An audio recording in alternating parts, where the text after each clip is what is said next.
Some people had a vision and a passion and an idea to put a Y up here in the Slate Belt. And, you know, like the snowball, you know, that just kind of kept rolling and getting... For then State Representative Craig Daly, and he also apologizes for not being here today. He has some health issues. And Frank Fry, who was the director at the Nazareth Y, and Denise and a few others, and we were sitting around, and I was just kind of there taking notes, but we were talking about how to garner support for a Y. And Craig had talked about his father, John Daly, who was mayor in Penargil in the 70s, having conversations about a Y for the area at that time.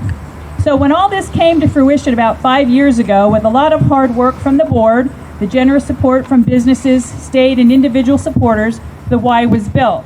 And I think at that time I told Jim Hunter... Senator Scavello, I apologize. Unfortunately, the Senator had another scheduling conflict this morning that we were not fully aware of until yesterday. So on his behalf, though, I just want to congratulate the Y for this next and possibly last phase of the project. And I know... pride as doing good and worthy projects. And I think this project fits that category.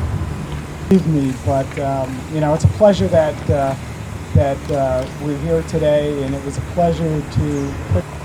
Thank you, Jim. Well, it's a pleasure. You know, it's 3 years later since I came here to the Valley, and you know, Frank Fry, as you mentioned, big shoes to fill. You know, and it's a strong legacy here at Slate Belt. But you know, the Y, and I've got my notes. I'm just going to read some terrible at Winner.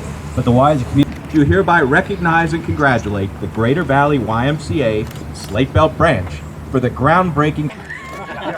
Yeah. Okay, everybody look this way.